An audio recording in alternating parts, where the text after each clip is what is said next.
Recibí la llamada de mi hija Isabel una tarde de viernes. Su voz sonaba alegre, aunque cansada. «Papá, Ricardo fue ascendido en el bufete. Quiere invitar a todos a una cena en la casa. ¿Podrás venir?». Dije que sí sin pensarlo. Aunque la relación con mi yerno nunca fue fácil. Isabel era mi única hija, mi único motivo de orgullo. No podía negarme. Ese mismo día empecé a preparar lo poco que tenía para no dar la impresión de ser un viejo descuidado. Saqué mi mejor camisa, una blanca ya gastada, pero bien planchada. Pulí con esmero mis zapatos, que conservaban el brillo a pesar del cuero gastado. Y con mis últimos ahorros compré una botella de tequila en la licorería de confianza en Guadalajara. Un buen tequila que pensé podría agradarle a Ricardo. Quería presentarme con dignidad. El sábado tomé el autobús hacia Ciudad de México. El viaje fue largo, más de 5 horas observando por la ventana los cerros secos, los campos de maíz y las nubes bajas que parecían seguirnos. Llegué con el cuerpo adolorido, pero con la esperanza de que la noche transcurriera tranquila. Cuando el taxi me dejó frente a la casa de Ricardo, me quedé unos segundos mirando aquel lugar. Un portón eléctrico se abría con un murmullo metálico, revelando un patio de piedra impecable y un jardín iluminado con luces artificiales. Nada en esa mansión hablaba de calidez. Todo era lujo frío. El guardia en la entrada me recorrió con la mirada de arriba abajo antes de dejarme pasar. Me sentí observado, juzgado. Caminé despacio con la botella en la mano, apretando los dientes para no mostrar incomodidad. Ricardo salió a recibirme. Llevaba un traje oscuro a la medida, corbata de seda, sonrisa calculada. Me extendió la mano, pero sin fuerza, como si ese gesto fuese una obligación. «Qué bueno que pudo venir, don Mateo», dijo rápido, y enseguida giró hacia sus compañeros de trabajo que llegaban detrás. Isabel apareció poco después, con un vestido sencillo. Me abrazó rápido, con el apuro de quien está pendiente de todo y de todos. «Papá, siéntate un momento, tengo que revisar la cocina», susurró, antes de desaparecer hacia el comedor. Los invitados llegaron en grupos. Un par de colegas de Ricardo, un matrimonio joven con apariencia de ricos y una amiga de Isabel llamada Lucía, que se acercó a saludarme con amabilidad. El comedor estaba dispuesto como en los hoteles. Mantel blanco, copas de cristal que brillaban bajo la lámpara, cubiertos relucientes perfectamente alineados. Yo saqué mi botella de tequila y la coloqué en la mesa con cuidado. Ricardo la tomó, sonrió de manera forzada y comentó en voz alta: «Gracias, suegro, pero esta noche ya tengo preparado un tequila de importación». Dejó mi botella a un lado, casi escondida detrás de las flores del centro. Sentí el calor subir a mis mejillas, pero guardé silencio. Nos sentamos. Ricardo, en la cabecera, se inclinaba hacia adelante con aires de dueño absoluto. A mí me pusieron en el extremo opuesto, pegado a la pared. Isabel iba y venía como si fuera una camarera más, sirviendo vino, recogiendo platos, siempre atenta a que todo funcionara. Mientras cenábamos, Ricardo empezó a hablar de su carrera, de casos importantes, de jueces que lo respetaban. Sus colegas reían y asentían, levantando copas para celebrar. Yo apenas probaba mi comida, tratando de no llamar la atención. Cuando sirvieron el plato principal, mole poblano con pollo, algo en mi interior se enterneció. Era mi platillo favorito, E Isabel lo sabía. Lo probé con calma, disfrutando cada bocado. En medio de un brindis, Ricardo alzó su copa, moviendo exageradamente las manos. De pronto, con un gesto que parecía casual pero no lo era, golpeó mi brazo. Mi plato se deslizó de la mesa y se estrelló contra el suelo.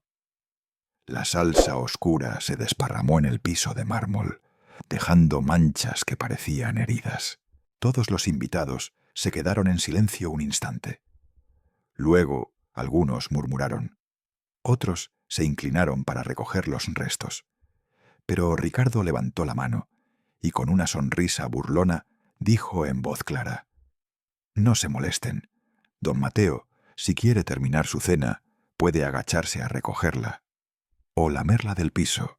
Un murmullo recorrió la mesa. Lucía, la amiga de Isabel, no pudo evitar exclamar: «¡Ricardo, qué grosero!». Él la miró con frialdad, y ella calló de inmediato. Miré a Isabel.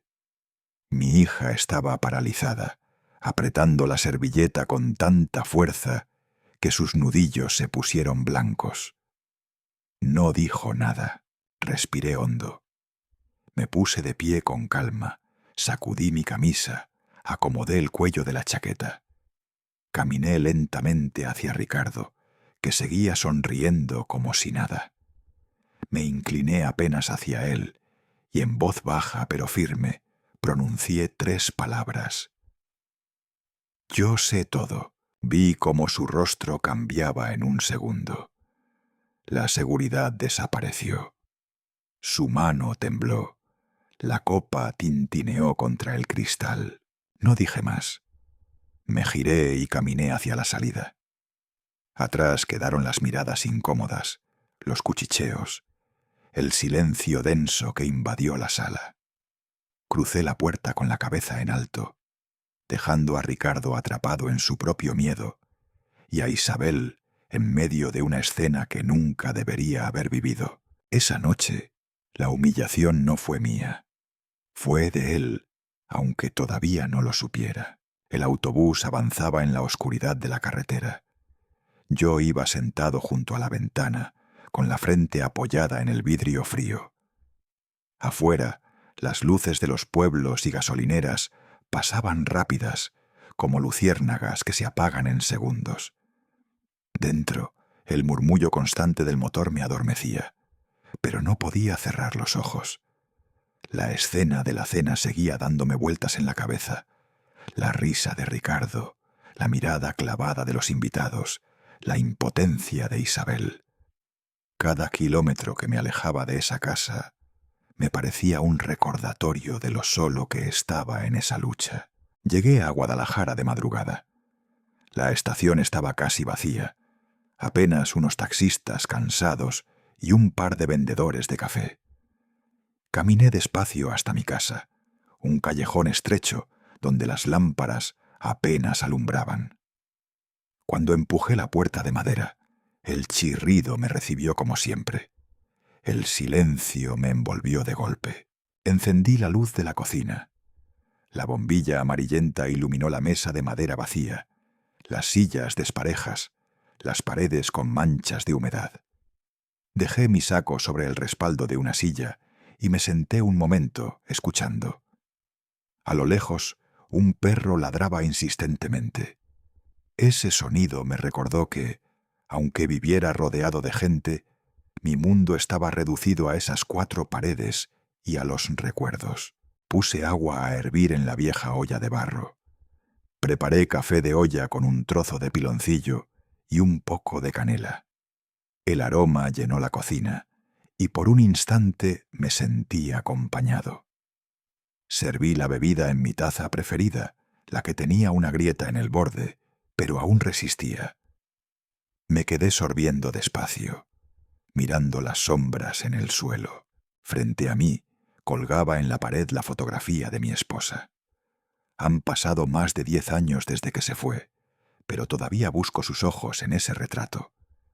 Bajo la foto, un marco más pequeño guardaba la imagen de Isabel cuando era apenas una niña, vestida de blanco, sonriendo en su bautizo, con las manos juntas como si rezara. Mis recuerdos me arrastraron hacia atrás, a aquellos años en que Isabel era pequeña.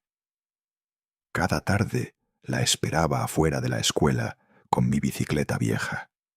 Ella salía corriendo, con la mochila más grande que su espalda, y me abrazaba las piernas antes de que yo pudiera subirme al asiento. La montaba en la barra y pedaleábamos juntos hasta la tiendita de doña Carmen.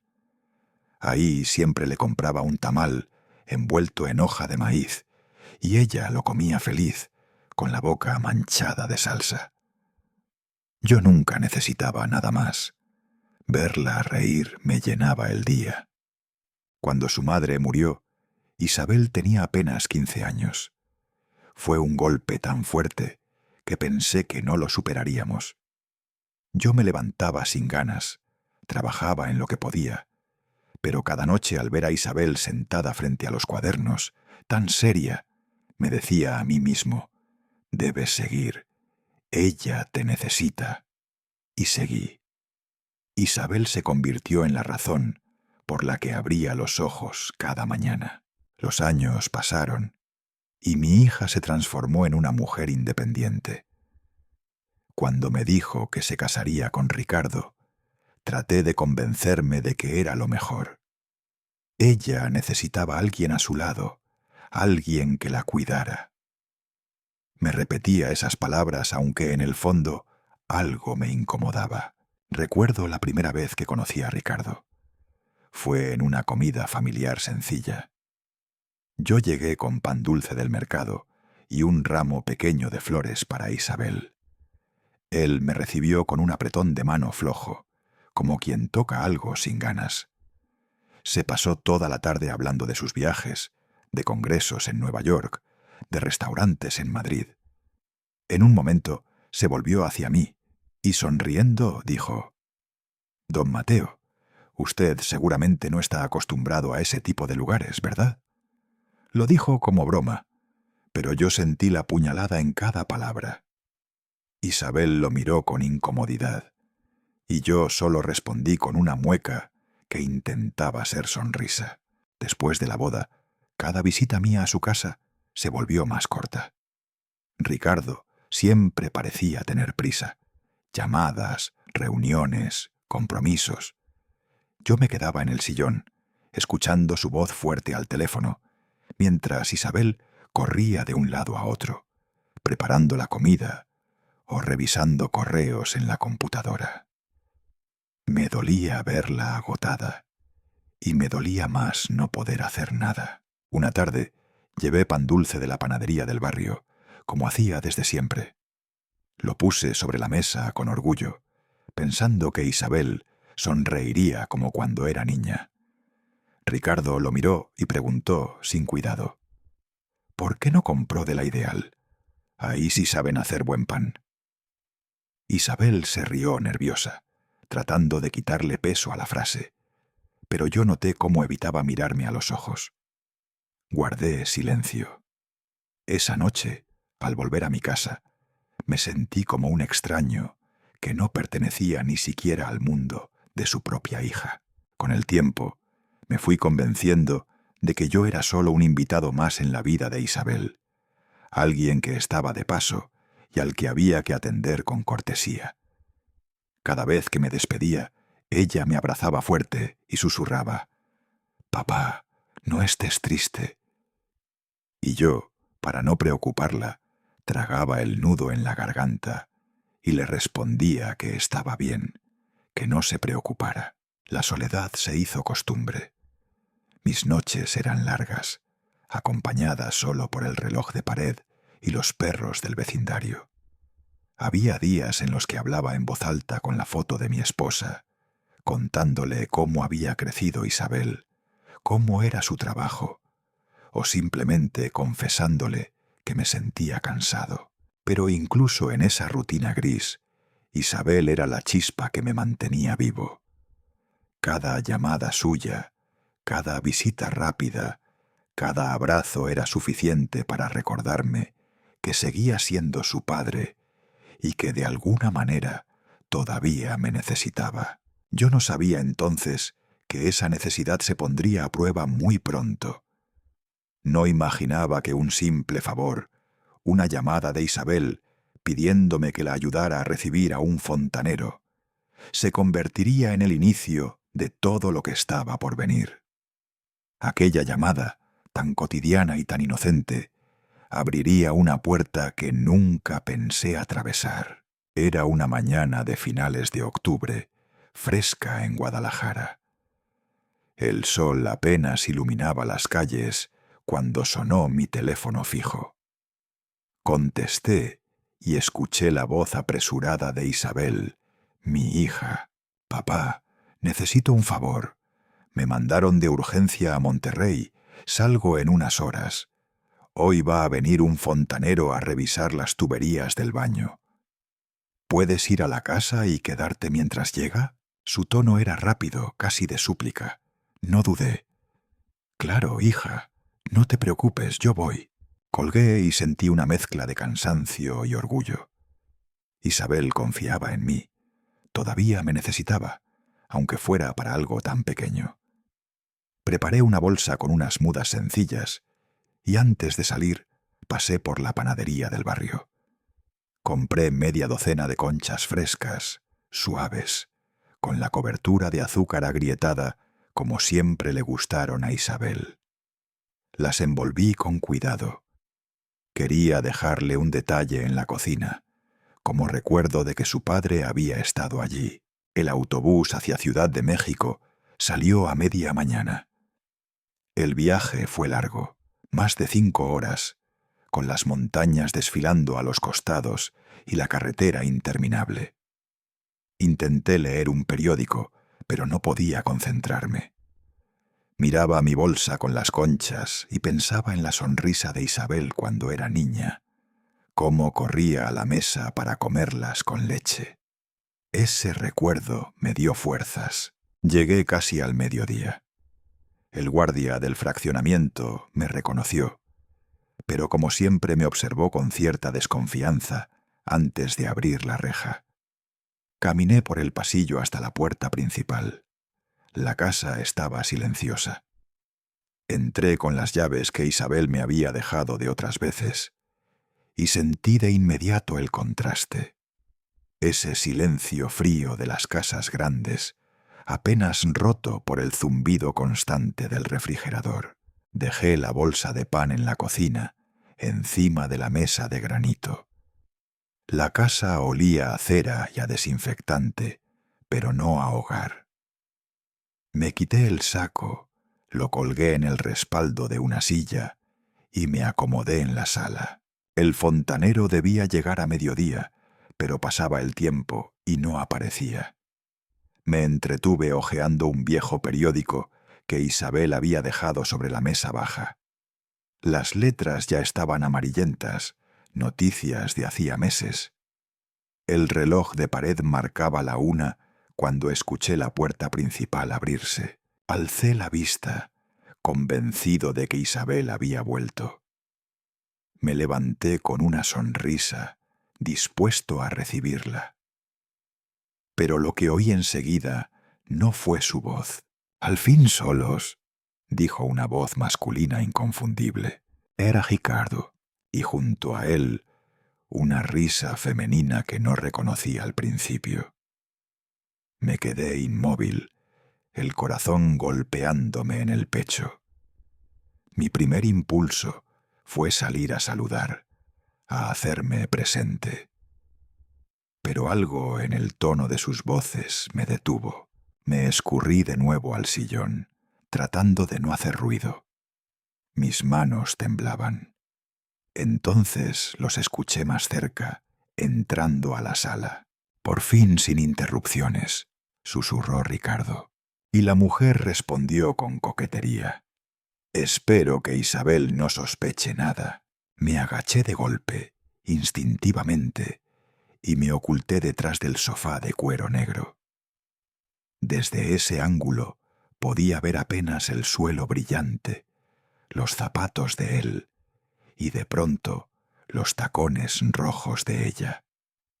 Un par de pasos seguros, femeninos, jóvenes. Sentí un vacío en el estómago cuando la vi aparecer completa. Era Camila Torres. La había visto una vez, de lejos, en un evento del bufete, pero nunca había imaginado algo así. Vestía un vestido verde ajustado, el cabello negro cayéndole en ondas sobre los hombros. Su risa llenaba el salón como si fuera dueña del lugar. Ricardo se quitó la chaqueta y la tiró sobre una silla con descuido. Se acercó a ella y la rodeó con los brazos. Yo, escondido, apreté el periódico hasta arrugarlo, luchando por contener la respiración. «Al fin solos, mi amor», dijo Ricardo, con esa voz que tantas veces usó para hablarle a mi hija con frialdad. Me invadió un temblor, una rabia contenida que tuve que tragarme. Se sentaron en los sillones frente a mí, a apenas un par de metros. Servían vino tinto que ya estaba en la mesa. Escuché el tintinear de las copas, las risas entrecortadas, los planes susurrados. «Este fin de semana en Cancún será perfecto», dijo Camila. «Sí, y nadie sospechará nada», contestó él satisfecho.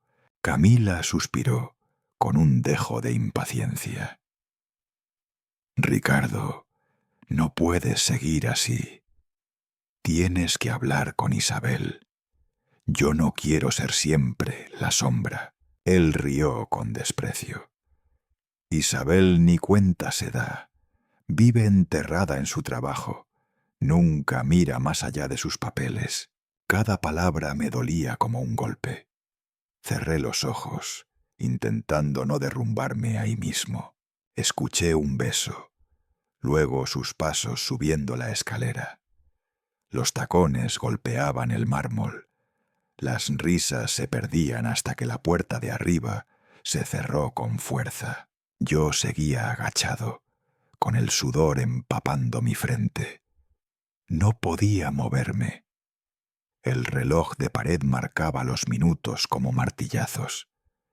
Mis manos seguían aferradas al periódico arrugado y pensé que mi corazón iba a delatarme con el ruido que hacía. Pasó un largo rato. No sé cuánto, pero lo suficiente para que el vino en sus copas quedara a medio terminar.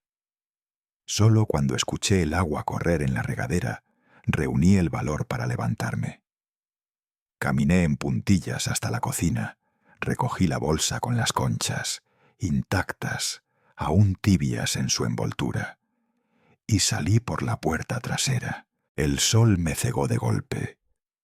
La calle estaba desierta, el pavimento caliente, los autos estacionados en silencio. Sentí que el aire me faltaba. Caminé rápido, casi tropezando, hasta la parada del autobús. Me senté con la bolsa en el regazo. Pesaba como si llevara piedras. Miré por la ventana mientras el camión arrancaba. Afuera, la ciudad seguía su ritmo. Vendedores ambulantes ofreciendo frutas, niños corriendo tras un balón, señoras cargando bolsas del mercado. Nadie imaginaba lo que yo acababa de ver, el secreto que me quemaba por dentro. Durante todo el viaje de regreso no pude probar bocado. Apreté la bolsa contra el pecho, como si en ese gesto pudiera rescatar a Isabel del dolor que la esperaba. En mi mente resonaban una y otra vez las mismas frases. Isabel ni cuenta se da. Isabel ni cuenta se da. Yo sí me daba cuenta. Y desde ese día supe que nada volvería a ser igual. Esa noche no pude dormir. El reloj marcaba las 2 de la madrugada y yo seguía de pie en la cocina, caminando de un lado a otro como un animal enjaulado. Encendí la estufa y preparé otra olla de café de olla, más fuerte que la anterior, con canela y piloncillo. El aroma me envolvió, pero no logró calmarme. Me senté un momento, pero enseguida me levanté otra vez. La silla me parecía incómoda, el aire demasiado pesado. Caminaba hasta la ventana, abría un poco la cortina y miraba afuera. En la calle angosta, un vecino paseaba a su perro. El sonido de las uñas del animal contra el pavimento seco resonaba en la madrugada. Esa escena cotidiana, tan normal, contrastaba con el torbellino que llevaba dentro. Las palabras de Ricardo, el perfume de esa mujer, la imagen de ellos subiendo las escaleras.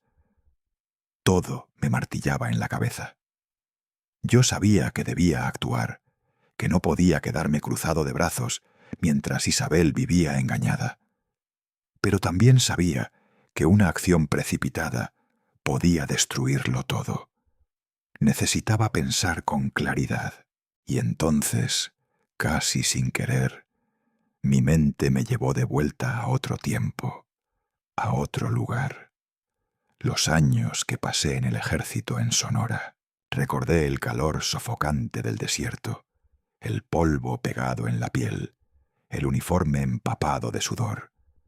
Recordé las voces de los instructores gritándonos al oído, obligándonos a correr hasta que las piernas se doblaban. Recordé los ejercicios de resistencia, tumbados en el suelo con el fusil entre los brazos, inmóviles durante horas, observando el horizonte. Paciencia, disciplina, control del aliento, repetían.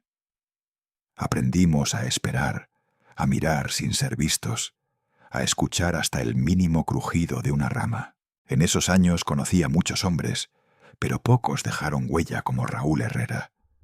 Él era mi superior, un sargento recio pero justo. Tenía los ojos oscuros y la mirada cortante, pero detrás de su severidad había una inteligencia despierta y un extraño sentido del humor que afloraba en los momentos más duros. Raúl me enseñó a no rendirme, a no actuar con el corazón caliente, sino con la cabeza fría. El que se precipita muere primero, solía decir. Después de dejar el ejército, perdí contacto con muchos compañeros, pero no con Raúl. Supe que había abandonado la vida militar y que había abierto una oficina de investigación privada en Guadalajara. Trabajo limpio, decía, aunque todos sabíamos que en ese mundo nada era del todo limpio. Ayudaba a familias a encontrar a desaparecidos, a comerciantes a desenmascarar fraudes, a esposas desconfiadas a comprobar infidelidades. Pensar en él me dio una chispa de esperanza. Si alguien podía ayudarme a enfrentar a Ricardo sin cometer un error, era Raúl. Al amanecer me puse una chaqueta ligera y salí rumbo a la central camionera. Compré un boleto y en pocas horas el autobús me llevó de nuevo a Guadalajara. La ciudad bullía de vida.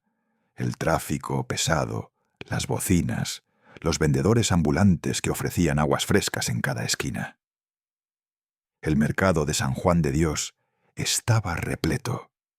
El olor a tacos al pastor, las voces mezcladas, la música de un mariachi improvisado.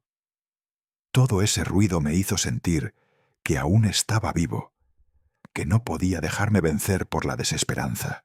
Me dirigí a la plaza Tapatía, a un café donde sabía que Raúl solía leer el periódico cada mañana. Lo encontré allí, como siempre, sentado cerca de la ventana, con un vaso de café humeante y las gafas apoyadas en la punta de la nariz. El tiempo había dejado huellas en él. Barba blanca, piel curtida, camisa de lino que había perdido el color original. Pero sus ojos, esos ojos penetrantes, seguían siendo los mismos. Me acerqué despacio. Raúl, él levantó la mirada y tras un segundo de sorpresa, sonrió con una calma que me devolvió años de camaradería. «Mateo, ¿cuánto tiempo?», Nos abrazamos fuerte, como dos viejos soldados que han sobrevivido a demasiadas batallas. Pedí 2 tazas de café de olla y nos sentamos. No quise dar rodeos. Le conté todo.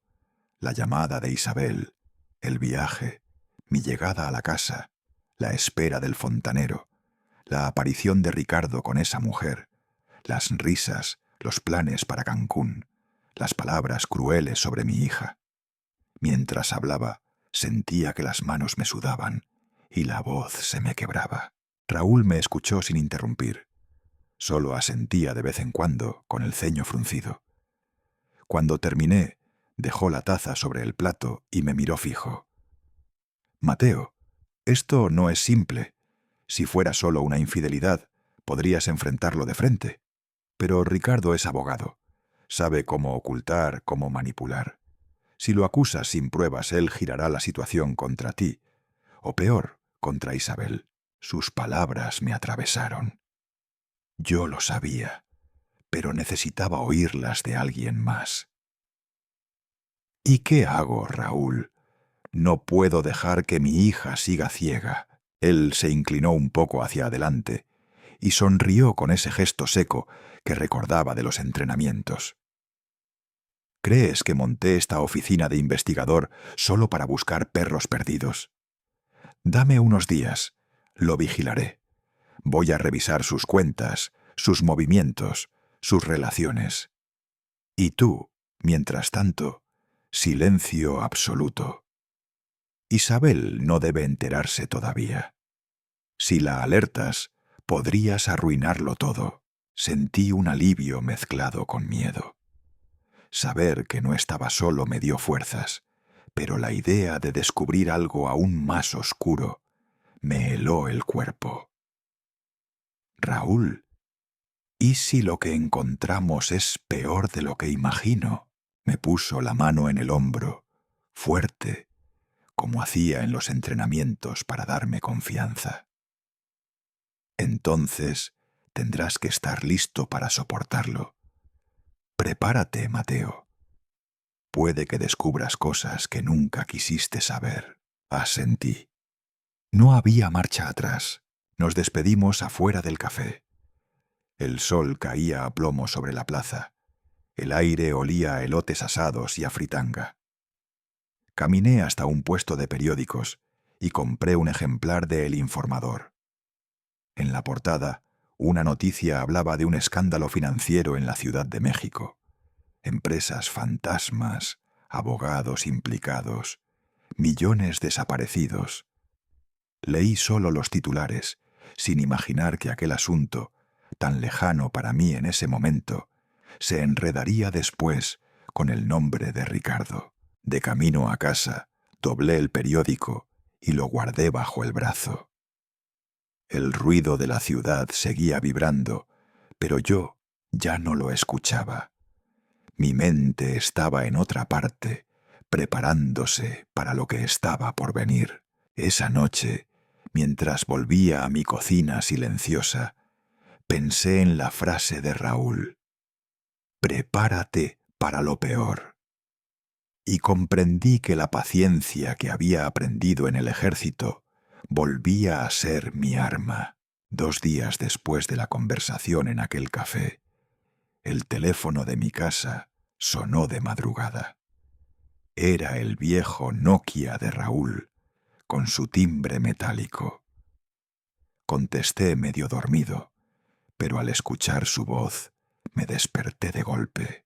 «Mateo, esta noche necesito que me acompañes. Él tiene una cita». Es el momento de empezar a observarlo de cerca. No hizo falta que me dijera más. Colgué, me puse la chaqueta gris y el sombrero que siempre uso en los días de frío, y esperé las horas hasta la tarde con el estómago encogido. Al caer la noche, tomé un autobús rumbo a la Ciudad de México.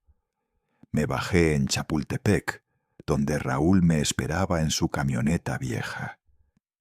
El vehículo estaba cubierto de polvo, y en el interior se respiraba un olor a tabaco, impregnado en los asientos.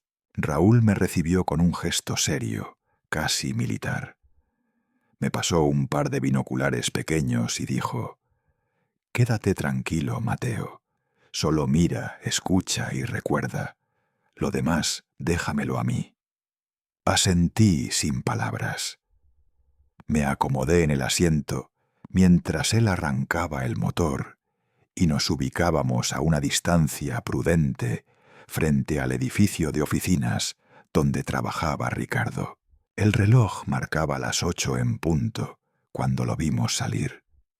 Su figura se recortaba bajo la luz de los focos, traje a medida, corbata perfectamente anudada, el portafolio de cuero en la mano. Caminaba con esa seguridad arrogante que siempre me había molestado, como si todo le perteneciera. Lo seguimos despacio, manteniendo suficiente distancia para no llamar la atención. No tomó rumbo a su casa, como hubiera sido natural, sino hacia un restaurante italiano en Polanco, uno de esos sitios caros donde las copas de vino cuestan lo que yo gano en una semana. Raúl estacionó la camioneta en la acera de enfrente. Desde la ventana del vehículo observamos a Ricardo entrar. Minutos después apareció ella, Camila. La reconocí de inmediato. Llevaba un abrigo claro y el cabello suelto, que brillaba bajo las luces de la entrada. Se abrazaron brevemente antes de que el anfitrión los guiara a una mesa junto al ventanal. A través del cristal pude verlos sentados frente a frente. Ricardo pidió vino tinto, levantó la mano como quien da una orden, y pronto las copas se llenaron. Reían, se inclinaban uno hacia el otro, y en un momento él tomó la mano de ella, acariciándola sobre el mantel. Tragué saliva, sentí la rabia treparme por la garganta.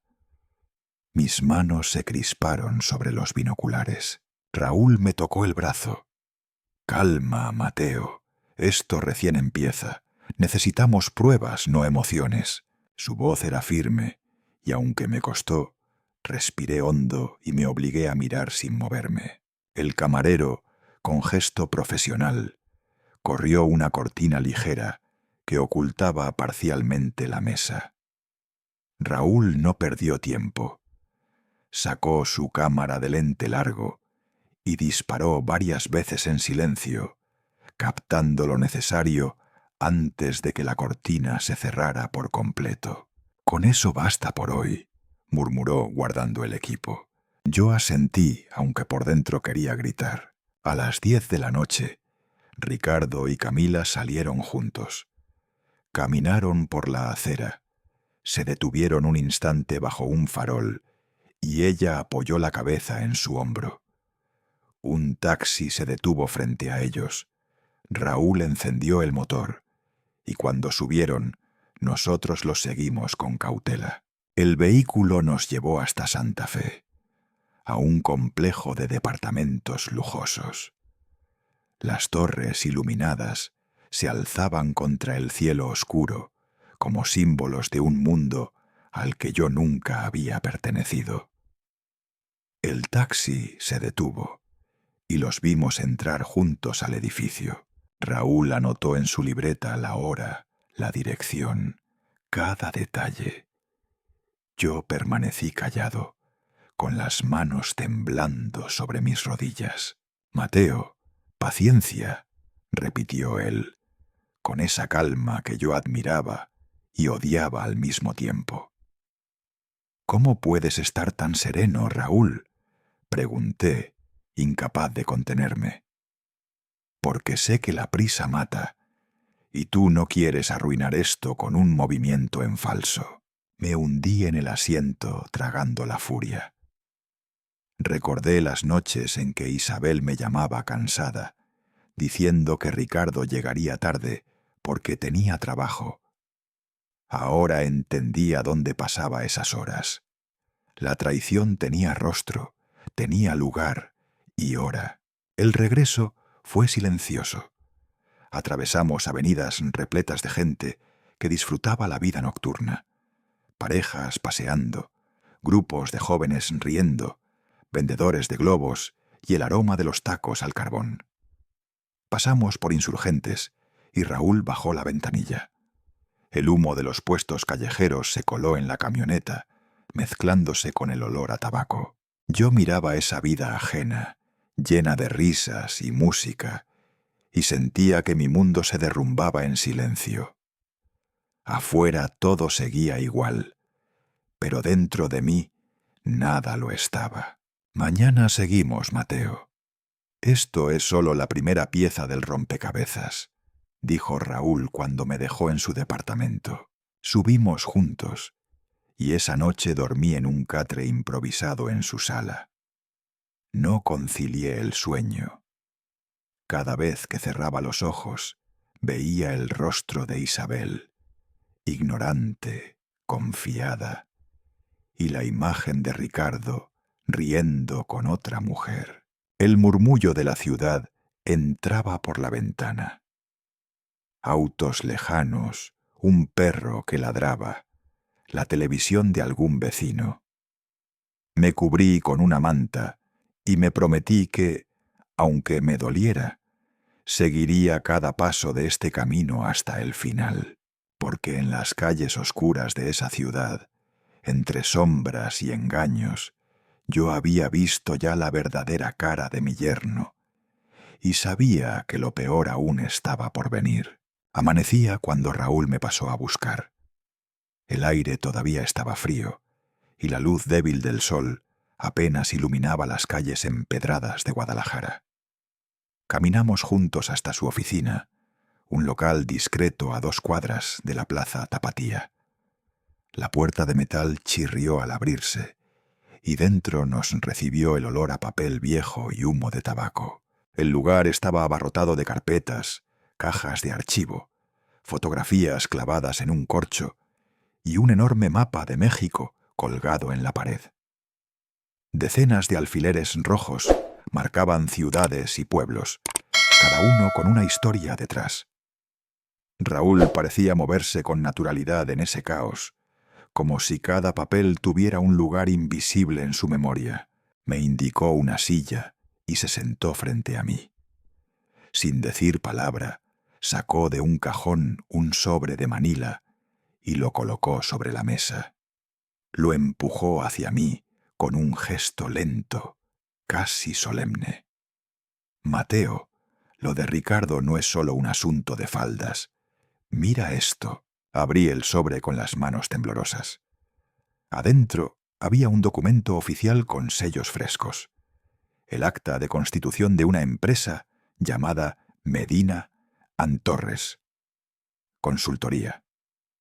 El domicilio social estaba registrado en Toluca, en un edificio comercial. Mis ojos se detuvieron en los nombres de los socios: Ricardo Medina y Camila Torres. Sentí un golpe en el pecho. «Camila», murmuré. Raúl asintió, y luego desplegó unos extractos bancarios. «No solo comparten un negocio. Mira estos movimientos». Me señaló varias líneas subrayadas en rojo. Eran retiros de la cuenta conjunta que Isabel y Ricardo compartían. Sumaban casi 400.000 pesos en apenas 3 meses. «Ese dinero», dije con la voz entrecortada. «Isabel cree que lo están guardando para el viaje a Europa el próximo año». Raúl apagó su cigarro en un cenicero repleto de colillas y murmuró: «Ahora lo están usando para otra cosa. Algo que huele mal, Mateo. Muy mal». Me quedé en silencio, con la frente apoyada en la mano. La rabia y la impotencia me subían como un fuego lento. Al mediodía, Raúl me propuso viajar a Toluca. Subimos a su camioneta y emprendimos el camino. El paisaje cambiaba. Primero los campos secos, luego los cerros verdes, y más tarde las avenidas anchas llenas de tráfico. Durante el trayecto apenas hablamos. Yo iba absorto en mis pensamientos, él concentrado en la carretera. Llegamos por la tarde. El edificio de la empresa era moderno, con ventanales de vidrio y letreros brillantes. En una de las placas nuevas se leía: Medina Antorres, consultoría. El contraste con mi vida sencilla me dolió como una bofetada. Nos quedamos en un punto estratégico frente al inmueble. Raúl ajustó su cámara con teleobjetivo y me entregó un par de binoculares. Espera y observa. La paciencia es nuestra arma, ¿recuerdas? Pasaron unos minutos hasta que vi a Ricardo aparecer. Iba impecable, como siempre. Traje oscuro, corbata roja y un fajo de documentos bajo el brazo. A su lado caminaba Camila, con un vestido elegante, tacones que resonaban contra el piso y una sonrisa confiada. Entraron juntos en el edificio, hablando con complicidad. Me escondí detrás de un árbol, con el corazón desbocado. No podía apartar la vista. El hombre que debía proteger a mi hija estaba construyendo otra vida, en otro lugar, con otra mujer. Después de un rato, volvieron a salir. Él llevaba ahora un maletín y ella sujetaba unos planos enrollados. Ricardo pasó un brazo sobre los hombros de Camila y los dos rieron, caminando como una pareja que no teme ser vista. Raúl apretó el obturador varias veces. «Listo. Ya tenemos suficiente para empezar a unir las piezas». Me acerqué y sin poder contenerme, le pregunté: «¿Qué significa esto, Raúl? ¿Es solo un capricho o es algo más grande?» Él bajó la cámara, suspiró y dijo con gravedad: «Esto no es solo un romance. Esto es el inicio de una vida nueva que está planeando, y no con Isabel». Nos alejamos en silencio. El camino de regreso lo hicimos sin música, sin palabras. Yo miraba por la ventana, viendo cómo la tarde caía sobre los cerros. El mundo seguía girando, pero yo sentía que todo en mi vida se había detenido. A mitad de carretera, Raúl estacionó la camioneta frente a una fonda al borde del camino. Entramos y nos sentamos en una mesa de madera. El lugar olía a caldo recién hecho y tortillas calientes. Pedimos un par de platos de caldo de res. Mientras yo apenas probaba bocado, Raúl acomodaba las fotografías en un sobre nuevo. «Hay más, Mateo, mucho más. Este dinero no se mueve limpio. Hay transferencias a cuentas sospechosas, nombres que aparecen y desaparecen. Necesito tiempo para seguir investigando. Pero lo que vimos hoy ya es suficiente para encender todas las alarmas». Yo asentí, incapaz de articular palabra. La sopa se me atragantaba. Solo podía pensar en Isabel, en su rostro confiado, en cómo me había contado con ilusión los planes del viaje a Europa. Todo eso era humo. Llegamos de madrugada a Guadalajara. Yo entré a mi casa como un ladrón, sin encender todas las luces. Guardé los documentos y las fotos en un viejo baúl de madera que tengo en la esquina de mi habitación. Ese baúl guarda los pocos tesoros de mi vida: cartas de mi esposa, medallas de mis años en el ejército, fotografías de Isabel de niña. Ahora también guardaba la prueba de la traición. Me senté en la cama, exhausto, con la cabeza entre las manos. Sabía que lo que habíamos descubierto era apenas la punta del iceberg. Algo más oscuro se escondía debajo, y tarde o temprano saldría a la luz. Esa noche, antes de intentar dormir, le hablé en voz baja a la foto de mi esposa que cuelga en la pared. «Rosa, Si pudieras ver lo que yo veo, si pudieras decirme qué hacer. No hubo respuesta, solo el silencio de la casa y el eco de mi propia respiración. Aquella noche estaba cenando solo, como tantas veces.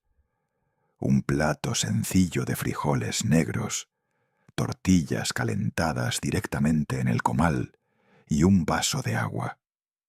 Masticaba despacio, sin apetito, cuando el teléfono de mesa sonó de repente.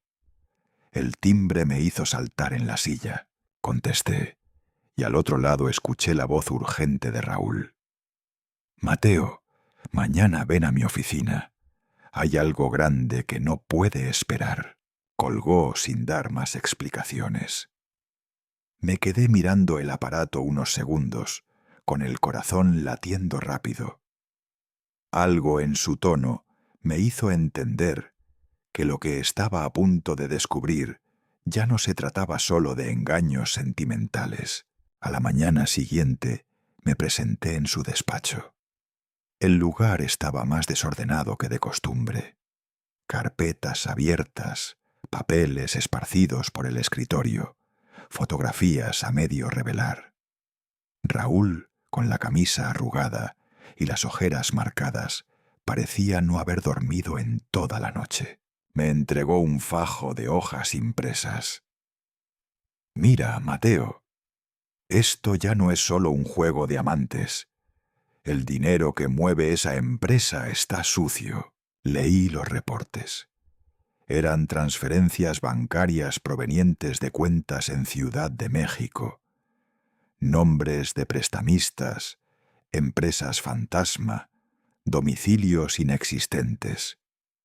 Todo apuntaba a lo mismo, una red de crédito ilegal. Sentí que la sangre se me helaba. ¿Qué significa esto? Raúl encendió un puro y lo sostuvo entre los dedos, sin prisa en responder.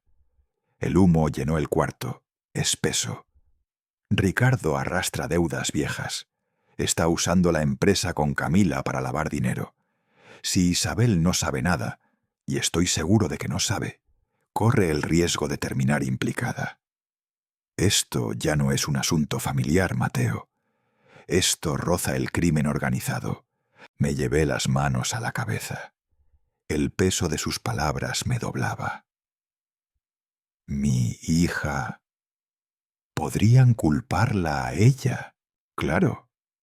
Al ser esposa y copropietaria de cuentas, cualquier investigación la alcanzaría. Y tú sabes bien cómo funciona la justicia. Primero arrestan, luego preguntan. Guardé silencio. Solo escuchaba el latido de mi corazón y el chisporroteo del puro de Raúl. Entonces, él comenzó a relatarme lo que había seguido investigando. Dijo que Ricardo se reunía con frecuencia con un hombre corpulento, rapado al ras, conocido en los bajos fondos como el Gordo. Tenía antecedentes por usura y extorsión, pero nunca había pisado la cárcel gracias a sus contactos. Lo vi con mis propios ojos, continuó Raúl. Una tarde lo seguí hasta el mercado de la Merced, en la Ciudad de México. Allí, en un callejón húmedo y oscuro, Ricardo le entregó a ese tipo un sobre grueso, lleno de efectivo. A cambio, recibió un maletín que parecía pesar bastante. Logré tomarle fotos desde lejos. Sacó de un cajón un par de imágenes impresas en blanco y negro. En una se veía claramente a Ricardo saliendo del callejón, la frente perlada de sudor, los labios apretados. En otra, el Gordo desaparecía entre los puestos del mercado cargando el sobre. Miré esas fotos largo rato. Cada detalle me hundía más en la desesperación. Ya no era solo la infidelidad lo que tenía ante mí. Era una red peligrosa, gente con la que no se juega. Si sigue hundiéndose en esto, no solo perderá a Isabel. Podría arrastrarla al mismo hoyo o incluso poner en riesgo su vida. Las palabras de Raúl me calaron hondo. Por un momento me faltó el aire. Pensé en Isabel trabajando hasta tarde en su oficina, confiada en que su marido cuidaba de todo. Pensé en su sonrisa cansada cuando me decía que pronto viajarían juntos, que al fin podrían descansar. Ella no sospechaba que todo eso se estaba derrumbando bajo sus pies. Salí de la oficina con un sobre lleno de documentos y las fotografías. La tarde caía sobre Guadalajara y el cielo estaba cargado de nubes negras. Me subí a un autobús de regreso a mi barrio. Los asientos eran duros, la luz amarillenta parpadeaba en el techo y el vehículo se movía con brusquedad entre los charcos. Afuera, la ciudad brillaba mojada por la lluvia. Las calles reflejaban los faros de los autos como espejos rotos. Yo apretaba contra mi pecho los papeles que Raúl me había dado. Sentía que cargaba un peso inmenso, como si sostuviera no solo pruebas, sino el destino mismo de mi hija. En cada esquina, en cada rostro que veía a través de la ventana, imaginaba el peligro. La idea de que Isabel pudiera quedar atrapada en ese círculo me hacía sudar frío.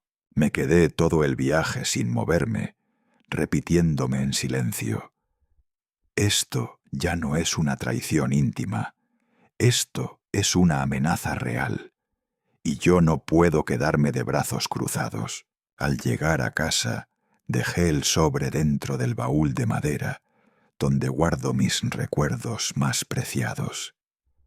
Me quedé sentado frente a él, como si vigilara un secreto demasiado grande para ser compartido.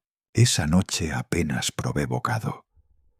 Escuché la lluvia golpeando el techo de lámina, los ladridos lejanos de los perros del vecindario, y supe que mi vida, la de Isabel, incluso la de toda mi familia, acababa de entrar en un terreno del que ya no habría retorno. Pasaron 3 días desde aquella llamada que me había dejado en vela. Yo apenas podía dormir. Cada vez que cerraba los ojos, veía a Ricardo saliendo del callejón con ese maletín y a Isabel sonriéndome confiada como si nada. Entre ambas imágenes se abría un abismo imposible de cerrar. Aquella mañana Raúl me citó en el café de siempre, a una cuadra de la plaza Tapatía. El lugar estaba medio vacío, con el aroma espeso del café de olla y las voces bajas de algunos clientes habituales. Entré con paso cansado y lo encontré en su mesa preferida, al fondo, junto a la ventana. Cuando me vio llegar, no dijo nada. Simplemente empujó hacia mí un sobre manila abultado. El papel pesaba como si llevara piedras dentro. «Mateo», dijo con voz grave, «aquí está todo. Lo que hemos visto, lo que hemos seguido. Ya no hay lugar para dudas». Lo tomé con ambas manos. El sobre era grueso, duro, como si guardara el destino entero de mi hija. Lo abrí despacio, y lo que salió de allí fue como un golpe seco en el estómago. Lo primero eran fotografías. Ricardo y Camila, entrando juntos al San Angelín, uno de los restaurantes más caros de la ciudad. Estaban tomados de la mano, con la complicidad de quienes no temen ser descubiertos. Ella sonreía. Él la miraba con una ternura que jamás le había mostrado a Isabel en público. Luego, una copia de una factura de hotel en Cancún, pagada con la tarjeta de Ricardo. La fecha coincidía exactamente con el viaje de trabajo de Isabel a Monterrey. Mientras mi hija se dejaba la piel en presentaciones y reuniones, él disfrutaba la playa y el lujo con otra mujer. Pasé la página y encontré un recibo de una joyería de Polanco. Un anillo de compromiso valorado en 78,000 pesos. El nombre del comprador, Ricardo Medina. Mis manos comenzaron a temblar. Raúl me observaba en silencio, dejando que cada documento me atravesara. Luego apareció un contrato de compra de un terreno en las afueras de Toluca, registrado a nombre de Medina Antorres Consultoría. Reconocí inmediatamente los sellos, la firma de Ricardo y también la de Camila. Una vida en común, planificada hasta en la tierra donde levantarían su casa. Pero lo que más me desgarró fueron las imágenes finales. Ricardo y Camila visitando un conjunto habitacional en Metepec. En las fotos se veía a él sujetando unos planos enrollados, mientras Camila reía con la ilusión en los ojos. En otra, él le rodeaba los hombros con naturalidad, como un esposo orgulloso. Cerré los ojos un instante, incapaz de seguir mirando. Cada hoja es como un cuchillo, Raúl, murmuré. Él asintió con la cabeza, encendiendo otro cigarrillo. Y aún falta lo peor. Mira estos movimientos. Sacó otro informe bancario. Las extracciones estaban claramente señaladas. Cuentas compartidas con Isabel. Montos grandes, regulares. Dinero que ella creía seguro, ahorrado para el viaje de sus sueños a Europa. Dinero que ahora financiaba hoteles, joyas y terrenos con otra mujer. Me llevé una mano al pecho. Sentía un peso que me oprimía los pulmones. Raúl, con voz más baja, añadió: también encontré vínculos con la red subterránea. El dinero no solo sostiene la relación con Camila, también sirve para tapar deudas con esa gente peligrosa. Ricardo está cavando un hoyo, y si cae, Isabel puede arrastrarse con él. Lo miré a los ojos. ¿Y mi hija? Ella no sabe nada, ¿verdad? No, Mateo. No hay rastro de su firma en esos papeles. Pero si todo esto sale a la luz sin pruebas claras, la justicia puede alcanzarla igual. Tienes que protegerla, con calma, con estrategia. Guardé todo el expediente en el sobre grande y lo metí dentro de mi chaqueta, como si quisiera esconderlo del mundo. Sabía que ese sobre contenía la prueba definitiva, pero también sentía que era una condena. Nos quedamos un rato más en el café. Raúl me sirvió otra taza, y yo bebí de un trago sin sentir el sabor. Las paredes del lugar se me hicieron estrechas. Afuera la vida seguía. Un vendedor ambulante ofrecía dulces. Unos niños corrían tras una pelota. Una mujer reía al teléfono. Yo, en cambio, sentía que el suelo se me movía bajo los pies. Antes de despedirnos, Raúl me advirtió con tono serio: desde ahora todo debe ser con cuidado. Él ya sospecha que lo siguen. He visto cómo mira alrededor antes de subir al coche. No puedes hablar con Isabel todavía. El día que lo hagas, tiene que ser con pruebas en la mesa y sin margen de error. Asentí, aunque dentro de mí hervía el deseo de correr a contarle todo a mi hija. Salí del café con el sobre apretado bajo el brazo. Caminé sin rumbo por las calles, sintiendo que todos me miraban, que cualquiera podría arrebatarme ese secreto. De regreso a mi barrio, pasé por el mercado de Tonalá. El bullicio del lugar contrastaba con mi silencio. Vi una montaña de mangos amarillos, maduros, y compré un par de bolsas. Isabel siempre había adorado los mangos desde niña. Recuerdo cómo se manchaba la cara de jugo y reía mientras yo la perseguía con una servilleta. Guardé las frutas en la mochila, junto al sobre. El contraste me golpeó fuerte. En un lado, el sabor dulce de la infancia. En el otro, la amargura de una verdad que podía destruirle la vida. Al llegar a casa, puse los mangos en la mesa de la cocina. Me quedé mirándolos un largo rato, sin tocarlos. Luego fui a mi habitación y escondí el sobre dentro del viejo baúl de madera, el mismo que custodia los recuerdos de mi esposa y las fotos de Isabel de niña. Me senté en la cama, con las manos vacías, y pensé, mi hija no tiene idea de que su mundo ya está sostenido por hilos delgados.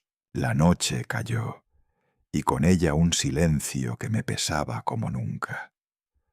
Solo escuchaba el tic-tac del reloj colgado en la pared. El expediente estaba ahí, a unos metros, pero yo lo sentía como si me taladrara el corazón. Sabía que el momento de enfrentar la verdad se acercaba, y también sabía que cuando llegara, nada volvería a ser igual. Tardé 3 días en reunir el valor. 3 noches de insomnio, de levantarme a cada rato para abrir el viejo ropero, sacar el sobre, mirarlo con miedo y volver a guardarlo. Lo escondí en el cajón inferior, cerrado con una llave oxidada que había pertenecido a mi padre. Esa llave chirriaba al girarla, como recordándome que lo que guardaba allí no debía abrirse a la ligera. Durante ese tiempo, cada vez que sonaba el teléfono, el corazón se me detenía. Cuando escuché la voz de Isabel, sonó agotada, con ese cansancio que no es solo físico, sino del alma. Papá, voy a estar en Guadalajara este fin de semana. ¿Quieres que salgamos a comer juntos? Me mordí los labios. Dudé unos segundos antes de contestar. Claro, hija, elige tú el lugar. ¿Qué te parece ese café cerca de la Plaza de Armas, el que siempre me llevabas cuando estudiaba en la universidad? Perfecto, dije, aunque por dentro temblaba. El día de la cita llegué demasiado temprano. Me senté en una mesa junto a la ventana, desde donde podía ver pasar la gente. Pedí 2 cafés de olla y un plato de pan dulce. Mientras esperaba, las manos me sudaban tanto que tuve que secarlas en la servilleta. El sobre estaba encima de la mesa, pesado, acusador, como si gritara a todos los presentes el secreto que contenía. Cuando Isabel entró, la reconocí por su andar rápido, por la forma en que se acomodaba el bolso en el hombro. Llevaba un vestido de oficina, elegante pero sencillo. En su rostro había un rastro de preocupación, como si trajera consigo el peso de semanas de trabajo y desvelos. Se inclinó, me besó la mejilla y me sonrió con ternura. Papá, te veo más delgado. ¿Estás comiendo bien? Yo asentí, pero no pude sonreír de vuelta. Señalé el café que ya humeaba sobre la mesa. Te lo pedí como siempre. Isabel se acomodó en la silla, cruzando las piernas con esa elegancia que nunca perdió. Sus ojos se detuvieron en el sobre marrón. ¿Y esto? Preguntó con la frente arrugada. Lo empujé hacia ella, sin hablar. Noté cómo sus dedos se posaban con duda en el borde del papel. «Papá, ¿qué es esto?», respiré hondo. «Ábrelo, hija». Ella lo hizo. Y yo observé cómo sus ojos se movían rápidamente entre las páginas, entre las fotografías y los recibos. Primero tuvo una expresión de confusión, luego de incredulidad. Tomó una hoja con el contrato de Medina en Torres Consultoría. Su voz salió como un murmullo. ¿Medina? ¿Torres? Papá, ¿qué significa esto? No respondí, solo la dejé continuar. Las fotos de Cancún cayeron sobre la mesa. En ellas, Ricardo y Camila se abrazaban bajo el sol, riendo como adolescentes. Isabel llevó la mano a la boca. Sus ojos comenzaron a llenarse de lágrimas. No, no puede ser. Luego vio la factura del anillo. La sostuvo unos segundos temblando. Un anillo para ella. En ese momento levanté la vista y la miré fijamente. Hija, todo esto no lo supe de golpe. Lo vi con mis propios ojos. Desde aquel día en que me pediste cuidar a los plomeros, hasta lo que Raúl descubrió después. Isabel me miró con incredulidad. ¿Tú lo viste? Asentí. La voz me salió rota. Lo vi abrazándola en tu sala. Lo vi besarla. Y después, gracias a Raúl, supe lo de la empresa, el dinero, todo. Ella no pudo más. Se quebró en un llanto ahogado, inclinando el rostro entre las manos. El café quedó olvidado, enfriándose en la mesa. El mesero se acercó con discreción. Dejó un par de servilletas de papel y nos miró con compasión. Yo se las ofrecí a Isabel, y ella las apretó contra sus ojos. «Papá, ¿por qué? ¿Cómo no lo vi antes?» «Porque confiabas en él. Porque estabas ocupada trabajando, construyendo tu vida. Y porque a veces uno no quiere ver». La tomé de la mano. La suya estaba fría, como la de una niña asustada. «Hija, escucha bien. No es tu culpa. No lo es». Ella respiró hondo, tratando de recomponerse. Levantó la vista con los ojos enrojecidos. «No lo voy a permitir, papá. No dejaré que él me destruya. Necesito un abogado». Sentí un nudo en la garganta, mezcla de dolor y alivio. Había temido que negara la verdad, que lo defendiera. Pero allí estaba mi hija, decidida, con una fuerza que yo no había visto en años. Asentí. «Yo estaré contigo en cada paso. No volverás a estar sola». Se quedó en silencio un momento, mirando los documentos esparcidos por la mesa. Los fue recogiendo uno a uno, como si juntara los pedazos de su propia vida. Antes de irnos, se levantó despacio y me abrazó con fuerza. «Gracias, papá. Si no fuera por ti, tal vez nunca habría sabido nada». Yo cerré los ojos, apretando a mi hija contra mi pecho, sintiendo su llanto humedecerme la camisa. En ese instante comprendí que todo el dolor que había guardado, toda la soledad que había soportado, había valido la pena si servía para abrirle los ojos a ella. Cuando salimos del café, el sol de la tarde caía sobre la plaza. Isabel caminaba a mi lado en silencio, con el sobre en sus manos, como si cargara un arma contra su propio destino. Yo, mientras tanto, solo repetía para mis adentros: «Que no le falte nunca mi fuerza, aunque me quede sin la mía». Una semana después, Isabel me pidió que la acompañara a la Casa de México. Había tomado la decisión. Enfrentaría a Ricardo cara a cara.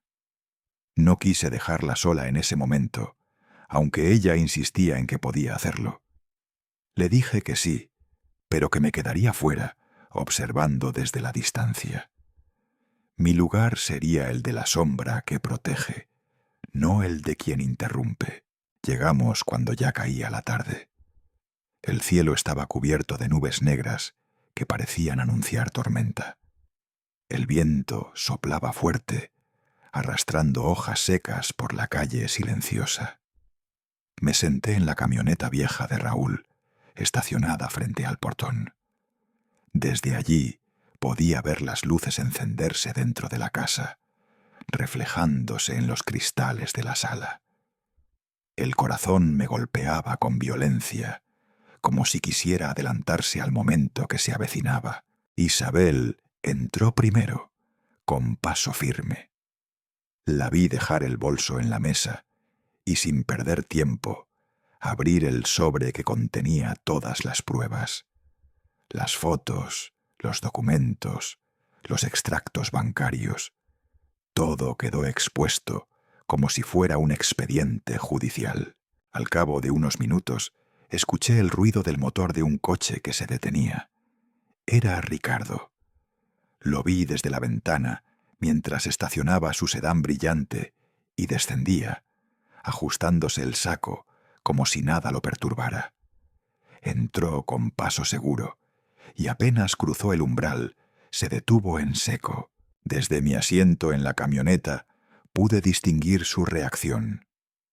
Primero sorpresa, luego incomodidad. Frente a él, en la mesa del comedor, estaba toda su doble vida desplegada. «Ricardo, explica esto», le dijo Isabel con una calma que no parecía natural. Él soltó una risa nerviosa, se quitó el saco y lo colgó en la silla. «Esto no es lo que piensas. Son solo asuntos de trabajo».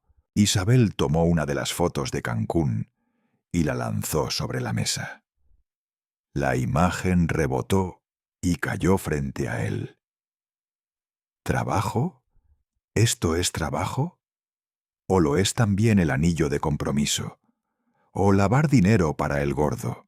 Vi cómo el rostro de Ricardo se enrojecía. Sus manos temblaban apenas perceptiblemente. Dio un golpe en la mesa tratando de imponerse.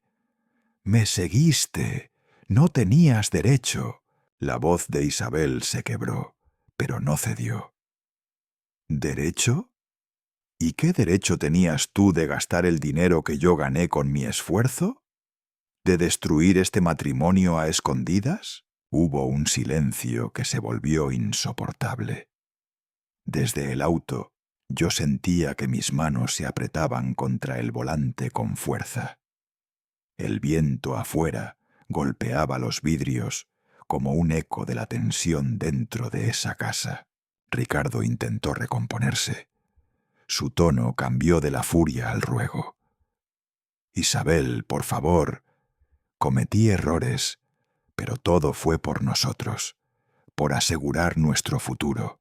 Ella negó con la cabeza. «Nuestro futuro lo convertiste en mentira. Este hogar nunca fue suficiente para ti, ¿verdad?». Se levantó entonces, con una serenidad que yo no había visto nunca en mi hija. Sacó de su bolso las llaves de la casa y las arrojó sobre la mesa. El tintinear metálico se escuchó incluso desde donde yo estaba. «Voy a pedir el divorcio». Todo terminó, Ricardo. Él dio un paso hacia ella, desesperado. «No, podemos arreglarlo». «Isabel, no me dejes. Lo perderé todo». Ella retrocedió, con los ojos húmedos pero firmes. «Lo perdiste hace mucho y no te diste cuenta».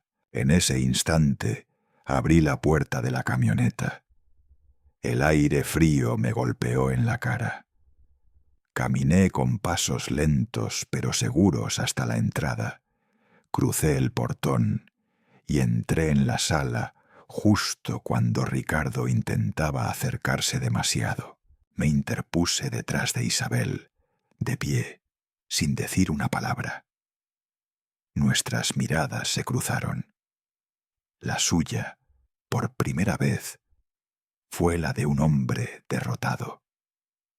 El color desapareció de su rostro y bajó los ojos como un niño sorprendido en falta. No necesité gritar ni insultar. Solo estar allí, firme, era suficiente. Era el recordatorio vivo de todo lo que había despreciado. La familia, el respeto, la verdad. Isabel tomó mi mano. Su agarre era fuerte, casi tembloroso. «Vámonos, papá». Caminamos juntos hacia la salida. Afuera, las primeras gotas de lluvia comenzaban a caer, golpeando el techo de la camioneta como pequeños tambores. Cuando volví la vista atrás, vi a Ricardo inmóvil frente a la ventana, observándonos partir. En su silueta había algo de ruina, como un edificio que empieza a derrumbarse desde dentro. Nos subimos al coche. Isabel permaneció callada un buen rato, mirando por la ventanilla cómo las luces de la ciudad se desdibujaban con la lluvia. Yo la observaba de reojo, temiendo que el dolor fuera demasiado grande. Al fin, con un hilo de voz murmuró: «Papá, ahora me siento más ligera», como si hubiera estado cargando una piedra durante años. Le apreté la mano con ternura, mientras la lluvia arreciaba contra el parabrisas. «Sí, hija, ahora empieza otra vida». En mi interior resonó un pensamiento claro como nunca. Yo creí que ya había cumplido mi deber, que era un viejo sin más misión en la vida. Pero ser padre no tiene fecha de retiro. Uno sigue siendo soldado del amor y la protección hasta el último día. Aquel fue el verdadero final y también un comienzo. La tormenta afuera no era más que un reflejo del derrumbe de un mundo falso. Dentro del auto, en cambio, nació la certeza de que mi hija había recuperado su libertad, y yo la dignidad de saber que estuve a su lado cuando más me necesitaba.